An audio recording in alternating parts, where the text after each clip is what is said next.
want to be right or be married. Grew up in a household that at times was demanding, so I learned to be demanding.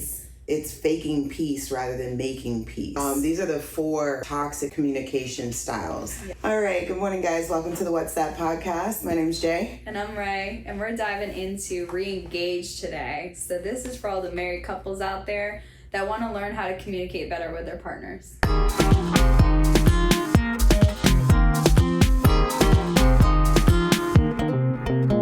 Want to re-engage and reconnect with their spouse on a deeper level, but also re-engage and reconnect with the Lord on a deeper level. Yeah, so we're going to dive right into different negative communication styles that we have. Yes. So I don't know if you want to start with the first one, which is going to be withdraw and avoid. This is me. Well, we know relationships, we need communication, and we can always believe that we are good communicators until we sit in a room of other married couples and a curriculum that is teaching us proper communication. And just so that anyone who's looking for something like this, feel free to search Re-engage by Watermark. But yeah, for us, my husband is the withdraw and avoid, and withdrawal is separating yourself from important decisions. This can be as obvious as walking away in the middle of a conversation or as subtle as shutting down emotionally. Avoidance is choosing to not address issues or engage in hard conversations at all. It's faking peace rather than making peace. And I know that happens a lot in my household as well. I'm not an avoider. I want to, let's deal with it right now, but in a healthy manner. I don't necessarily want to argue back and forth, but I definitely feel like if there is an issue, we should address it so that we can overcome it. Yeah. I think why I tend to avoid is I don't like conflict. And when I feel like there's gonna be conflict, I'm much more of like the peacemaker. I'm like, it's not that big of a deal. But I like what it said at the end, which is like, you're actually, what did it say? You're avoiding peace rather than making it or something? Yeah, you're faking peace rather than making peace. Yeah, because the truth is a lot of times you're left like unsettled within yourself and you're like, something that actually hurt or something that you didn't like, instead of addressing the issue to move forward in your marriage, you're actually now wrestling with that internally. And so it's like you're harming yourself in that avoidance. Oh, for sure. It breeds silent resentment. You know, that to my knowledge and to my understanding, it does. It also creates a barrier between you and your spouse. You're not really revealing your true feelings and you're avoiding, oh, well, it's not that big of a deal. Then you've settled for he's not safe in this area. Yeah. So the better way to go about it is to remember that relational health is a battle. Ignoring an important problem won't make it go away and often causes it to grow worse. If you want a healthy marriage, face and address things that create separation in your relationship. If your spouse tends to withdraw or avoid, ask, are there things that I can do in our talks that feel unsafe, or are there things that I do in our talks that feel unsafe to you? Yeah. That's good. Yeah. Good.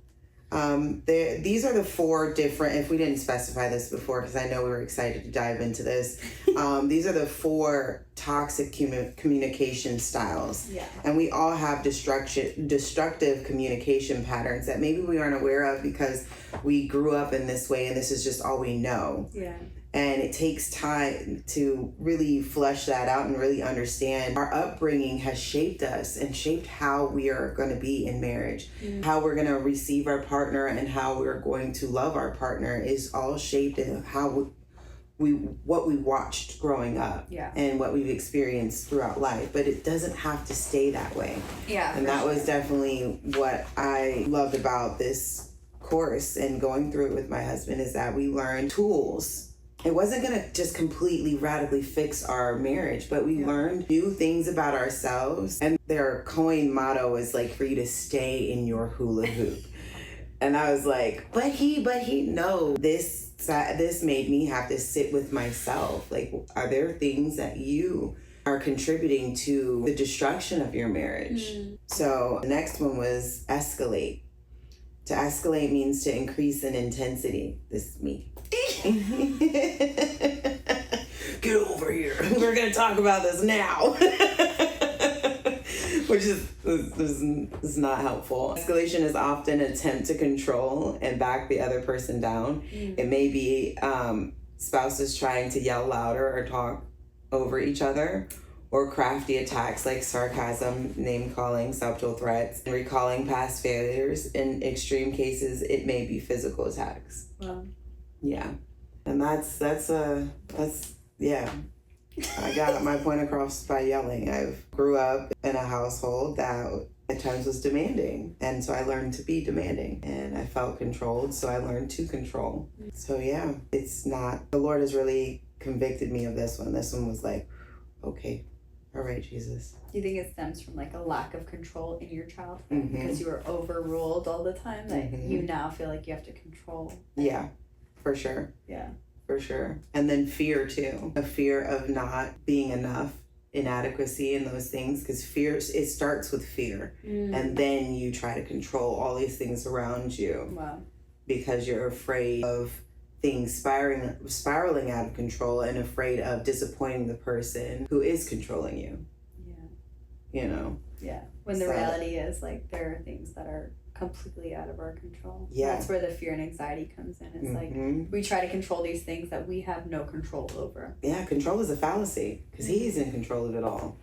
Every single thing. And it's amazing to me, the closer that I get to Jesus, the more that I realize growing up, a lot of the relationships that I thought, a lot of the people that I thought were in relationship with Jesus really weren't in relationship with Jesus. Like, just revealing truth to me. And that's hard pill to swallow. Like, you know, this person brought me to church and this person, you know, exposed me to the Lord and had me read the Bible, but this person doesn't really have a relationship with the living God. So a better way, anyway, I digress. Okay. Call a timeout when you sense things are getting out of hand or you are about to lose your temper. Taking a break for a mutually agreed upon time prevents you from causing more damage and allows you to gather yourself so that you can return to the topic in a mindset that is ready to listen and rationally discuss the issue, which is really good. My dad used to tell me to do this. Take a break. Now cool off. Don't go into the argument angry, that it's okay to walk away. Walk away. So it really depends on what mindset I'm in, if I'm going to walk away or not. You know, escalation. It's like, it's real when you realize that a lot of these you have done at one point in time. You realize that, okay, we believe we're good communicators, right? Because we talk. But are you good at self-control? Nope. Are you good at listening? Nope.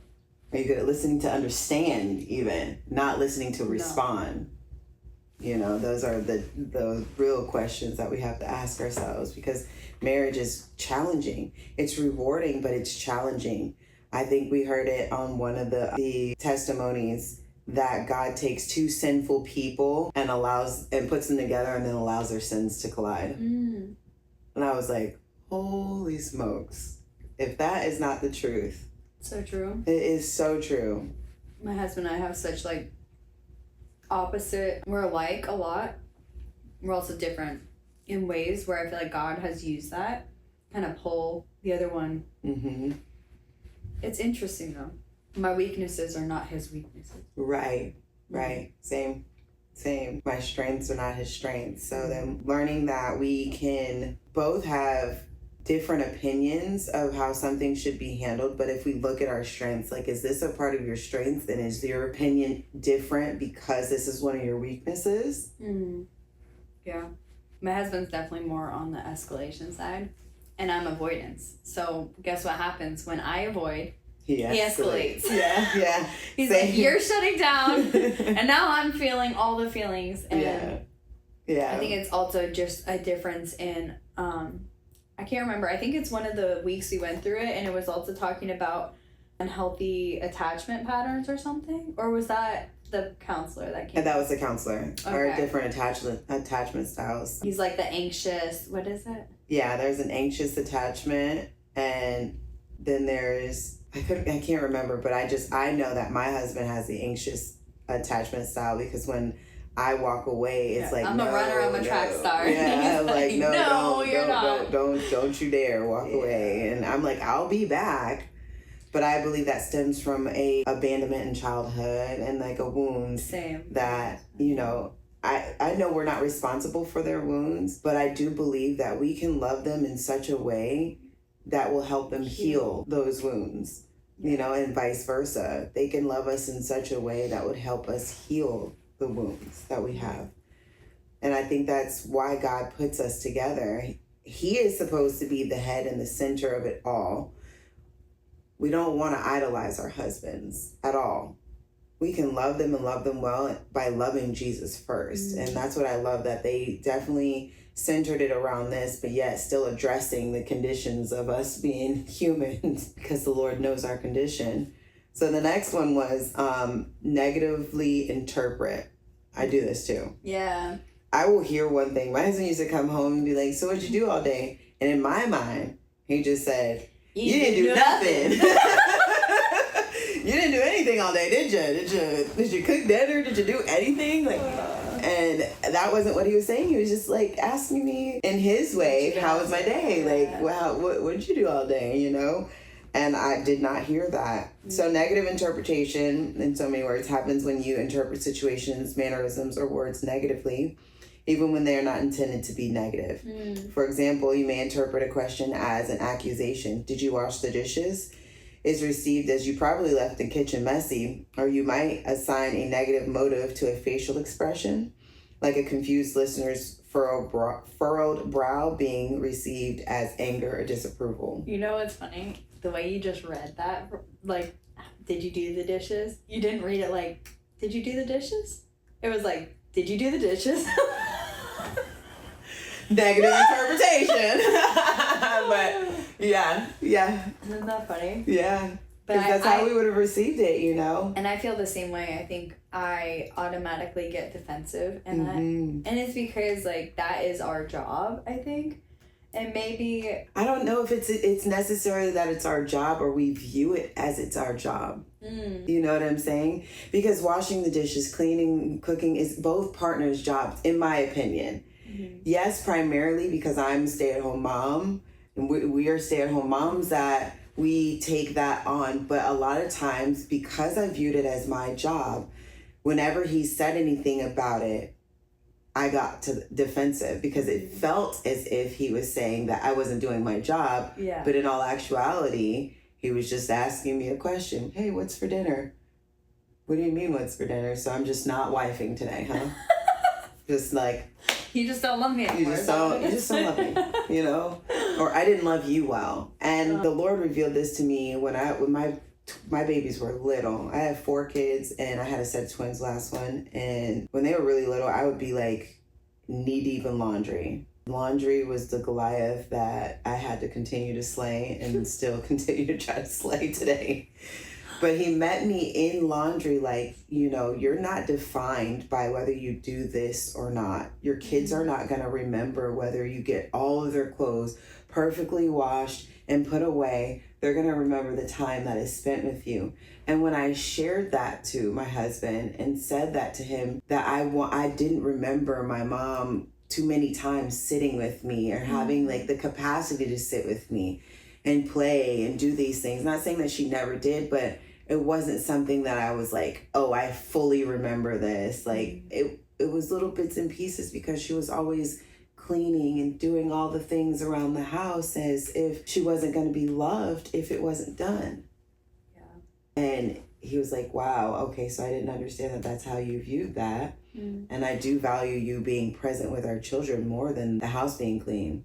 Yeah. I think when we think about it relationally too, like Jesus desires that portion too of relationship. And so he's taught us that that's where relationships grow, is just sitting and being, right? Sitting and being with God is where a relationship grows, not doing all these extra things. Yeah. Sitting in relationship with our children and just talking to them. That's where relationship grows. Sitting with our spouse at night instead of watching Netflix on your phone scrolling, sit with your spouse and talk to them about their day. Like, desire to know them and go deeper with them in relationship. That's where we grow. It's not doing all these things for them. It's not making sure the house is spotless and earning your paycheck and getting the best job and getting the CEO position. It's sitting with your spouse, get to know them, Press into God. Make him first in your life. He Yeah. changes everything. He definitely does.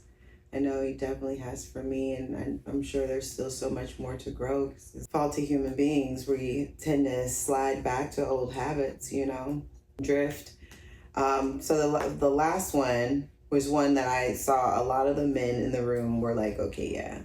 But I know that I have done this a couple of times too. Quite a few times, I'm sure I have. It's invalidate. Invalidation occurs when you minimize, debate, or put down the thoughts, feelings, or character of your spouse without trying to understand why your spouse is feeling or thinking a particular way. It may be saying, I'm sorry you feel that way, or it could be worse.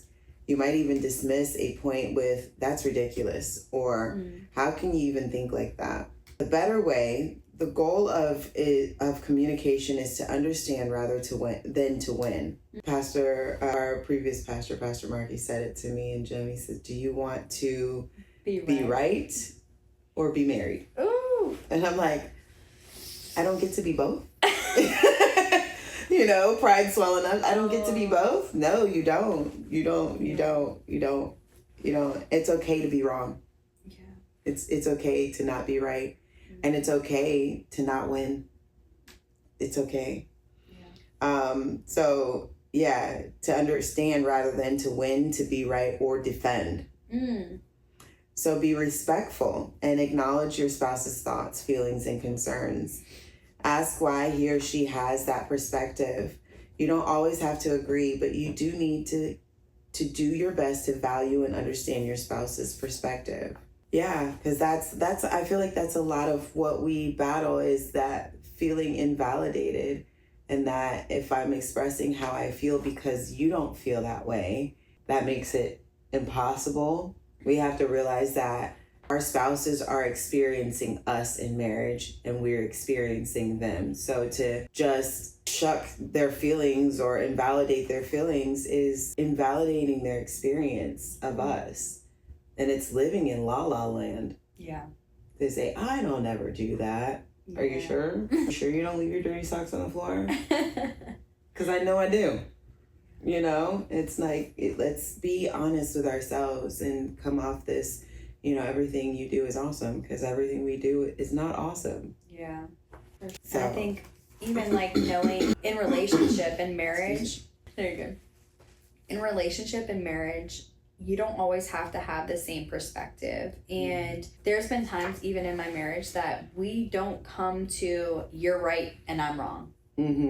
Sometimes it does. Sometimes it's I can see where I fell short. I can see where your perspective was a better perspective, or whatever that looks like. But then there's also times where we get to a point of we talk about it 3, 4, 5 times and we're like, I still don't see it how you see it, but I'm trying to understand. Or I can see where you're coming from, I just don't feel the same way. Or, and that's okay too. Yeah, agreeing to disagree is perfectly fine. As long as you're respecting. How you do that. You're respecting. So my husband doesn't need to have the same mindset as me as long as he understands my perspective. So if he understands I don't like when you do this and he respects that enough to stop doing that, he doesn't need to think. Maybe he doesn't have the same conviction, or maybe he doesn't have the same mindset that I do in certain things. But if I say I'm not comfortable with X, Y, and Z, he has to, as my husband, respect that boundary or respect that mindset, even if he doesn't fully agree with it. Yeah, and sometimes that's tough because we are women. So we, how the counselor said it to me, is we think in pink and they think in blue. And we have to try to make it purple. We have to attempt to make it purple. That's a mutual understanding. That's not necessarily agreeing. There's still blue in there and there's still pink in there. Yeah. But I value the fact that my husband is a strong, determined, independent man, and has an independent thought. I don't want him to be a pushover and to just agree with everything that I say.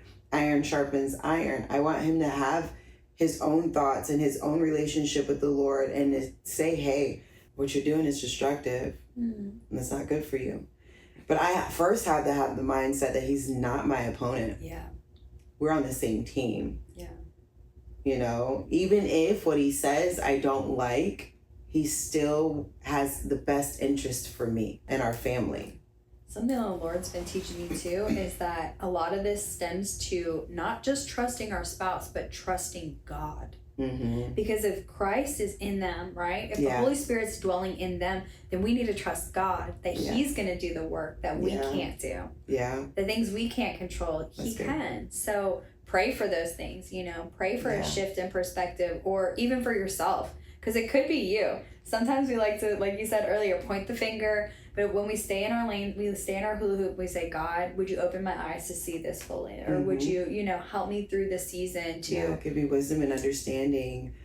And my favorite prayer to pray when I'm in my feelings about my husband is, Lord, give me the eyes to see him the way that you see him. Amen. Yeah. Because me looking through my crooked lenses, my cracked lenses I don't see him rightly right now. You know, so asking the Lord to really give me his eyes for my husband. And he will. He completely wrecks me a lot of times, like, okay, this is why this is going on. This is why that is going on. I didn't ask you to change him. Allow me to change him. Love him. Yeah. Be gracious to him. Be committed to him. Because that makes a difference, especially when you're dealing with someone with an anxious attachment style or with abandonment wounds. You know, the things that we know about our spouses, the intimate details that we know about them. One thing I will say, married women, never, and I do mean never, use your husband's weaknesses or hurts, past hurts, as a weapon against him. Men's egos, and what I know about them, they're fragile. Anyone's ego is fragile, but men in this world right now are under a heavy attack. They don't feel safe to share their feelings with us. And how dare we as wives who nurture our sons and our children in such a way that they can feel safe, not make that same safe space for our husbands. Wow. I think a lot of times we are our own worst enemy with it, and we're so ready to shatter him and to tear him down because I'm a woman that hear me roar, and that is not a biblical wife. Submission doesn't look like being a doormat. Submission is a quiet gentleness that allows Holy Spirit to lead. And that was really challenging in my walk, because I felt like submission. I grew up in the knock if you buck era where it was never back down. And that was destroying my relationship. It was creating such holes in my marriage that there was no room for true intimacy. What happens when sexual intimacy is laid to the side when we're too old to do it? Yeah. There has to be spiritual intimacy and emotional intimacy. You know, that those two are the foundation. Yes, sex is a beautiful thing in marriage, and God created it for us to enjoy and enjoy abundantly. But the intimacy that is found spiritually and emotionally, for me, I know men need it. We all know that, and it's just as satisfying for us as it is for men. But that spiritual and emotional make the sexual so much better. Yeah. And when we go in and we're lacking that ability and that true submission, first and foremost to God. Because if I can't submit to my husband, am I truly submitting to God? Am I truly honoring the Lord if I'm not honoring my husband? And now that's challenging for women in this world where we're constantly receiving programming that says INDEP. Yes. You can have it all. Be this, be that, you know. Sexual liberation, all these lies from the enemy, lies. We've lost sight of the beauty that is found in marriage, the wholeness that is found in marriage, that was meant to be found in marriage. That's the perfect picture of humanity, man and woman in marriage having a child. Yeah. You want to talk about the 4 main things that women need and the 4 main things that guys need? Yeah, we can talk about that. 4 main things that women need in marriage? In marriage. In marriage. The 4 main things that women need in marriage are... Emotional intimacy. Is it security? Security. Safety. Safety. And non-sexual contact. Yes. So those are needs for women. Emotional intimacy, obviously we know, is spending that one-on-one time, talking, getting to know. Care about my communicating. feelings. Care about- Just care about Just my feelings, simply because I have a lot of them. Yeah, non-sexual touch, like just a hand, you know, Holding something hands. sweet. Yeah. Rub my shoulders. Don't try to get anything out of it. Smooth my hair out of my face, you know, just The sweet. the sweet, you know, it's Grabbing butts are not, that's not. no, that's although we want that too, but I mean, I can speak for myself, sorry. I want that for my husband, yeah. Okay. Where are we going with this? Security, yeah. So that could be financially, or it is financially. It is financial, but it's more than financial. Yeah. Like You can protection. trust, Yeah. with someone that's gonna protect you and stand up for you. And it's gonna take Be their loyal. time with you. Yeah. You know? So security definitely is, I think, a big one. Mm-hmm. And what was the last one? Safety. Safety. It was safety, and then the non-sexual touch was the very last one I said. But safety was definitely a big one. Mm. Not only physical safety, but emotional safety. Yeah. You know, is she emotionally safe with you? Is she free to be herself? Mm. So I've heard a lot of women say, I just can't be myself. So they stuff these things in. And it's like telling your daughter when she's having a tantrum that you're too much. And that's how she feels in that moment. Does she have to, is she going to be like that forever? No, but being in that moment, in that time with your wife when she is having big emotions, because we all have them. Realistically, we're all toddlers in adult bodies. Let's be for real. I don't know anybody that gets a message from the Lord and it tells you to go do something. And you're like, you're not, tell me you don't, go forgive your husband. I'm not ready to yet. Like, tell me you don't. Tell me you don't. I'm not going to do that because I'm not a liar. Exactly. We all have these inner children that we're still trying to raise, you know, actively in life. So it's having the taking the time to be patient with one another, because Unlearn the things that you were raised knowing. do the work. Do the work. Let's not just get in the habit of say, oh, it runs in my family. It stops here. Ooh. It stops here. It stops now. It ends with me. No, be willing to do the dirty work, do the heavy work, so your children don't have to. Amen. That's a good word. Yeah. So for men, it's respect, Honor. honor, Yeah. which means praise them. Like, Yeah. tell them that they're doing a good job. Tell them, just give them honor throughout their days and weeks of what they're doing.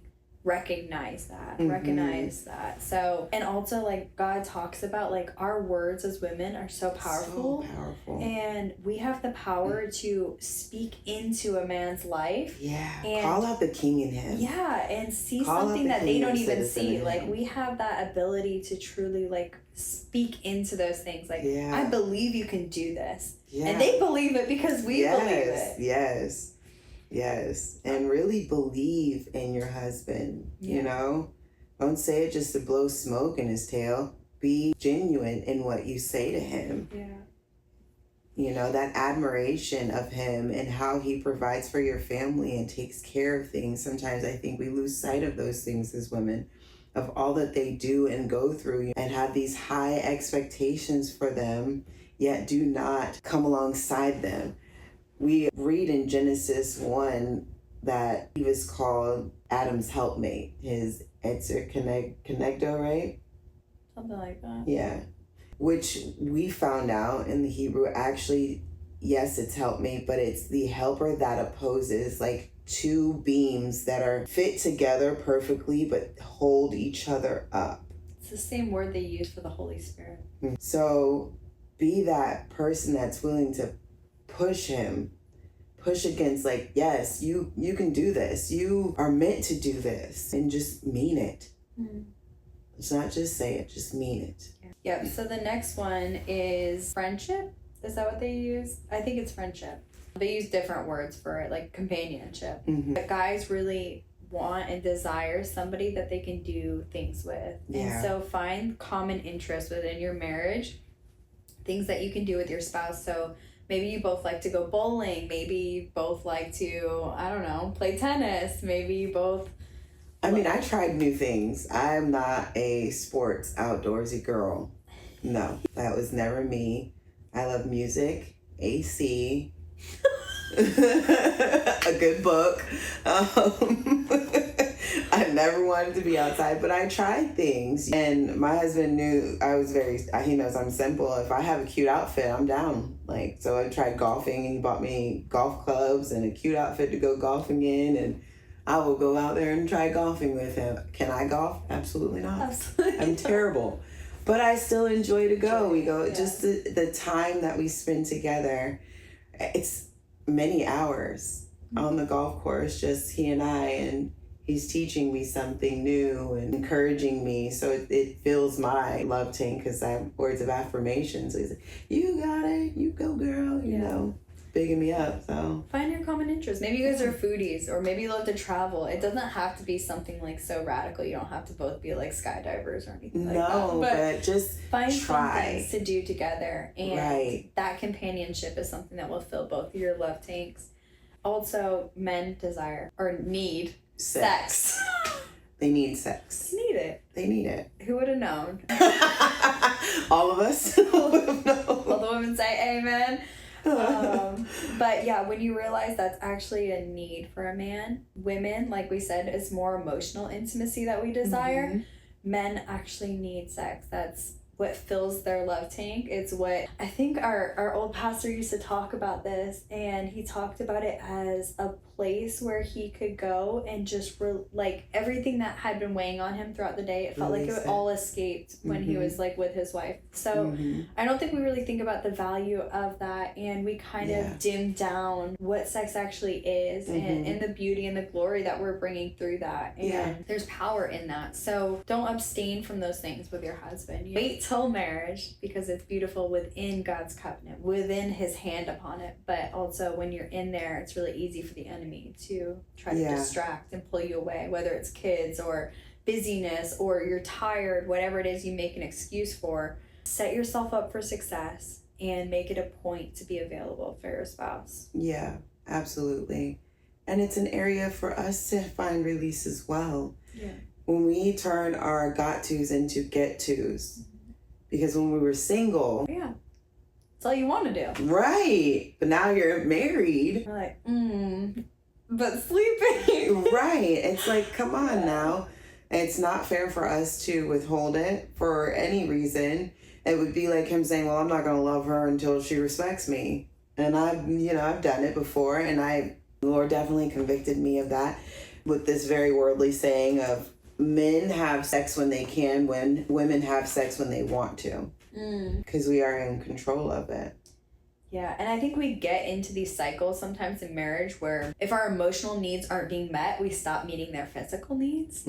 And same thing backwards, if they're not getting their needs met, they won't meet our needs. So in this book that's called His Need, Her Needs, it talks about this, and you have to get a point where you just break the cycle. And you have to be humble in this, and you can't always feel like you're the only one doing it, but this is how you break the cycle of not getting your needs met, is be the person that meets the other person's needs. And pray for your sex life. Pray for your marital bed.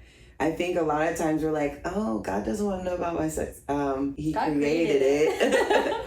Of course, he cares about those things, We hold so much shame with sex, and we don't talk about it, and we think it's this thing, but really that's the enemy, because God created us something beautiful in the context of marriage, and it's not something gross or nasty, but we've turned it into a profitable business. We've turned it into a corruption of abuse. We've turned it into a way of trafficking women, and I can't say it, but porn, I'll say. But it's become distorted in people's minds, and we don't realize how far we've taken this away, and so now we can't even talk about it in the context of marriage because it's become this unholy thing. Yeah, when in the confines of marriage, it is holy. It is holy. It is righteous. It brings him glory. Yeah, it's glorifying to the Lord. Yeah. And so enjoy it. And Don't if you're shame. having a hard time with that, sit with the Lord about it. Ask him. Have him reveal to you the areas that you're holding on to, where there's shame attached, and ask him for freedom, because he is a good father, and he will reveal things to you and help you walk that out. What was the last one for men? friendship, honor, sex. Was it 4? Was it 3? There was 4. Commitment. Is it commitment? I think it was commitment. I want to say it was knowing that. No, domestic services or something like that. It had something to do with like taking care of the home. Like Okay. men really desire a woman that's gonna take care of the home. Domestication. Yeah, so the last one is domestication. Men desire women that are going to take care of their home, their children, that caregiver, that caretaker. That really draws them in. When we can walk in our femininity and Yeah. be what God has called us to be, it truly, like, that's one of the most attractive things. I think that's about it for today, but thanks for joining us, and we'll check in with you guys next week. See ya. Yeah.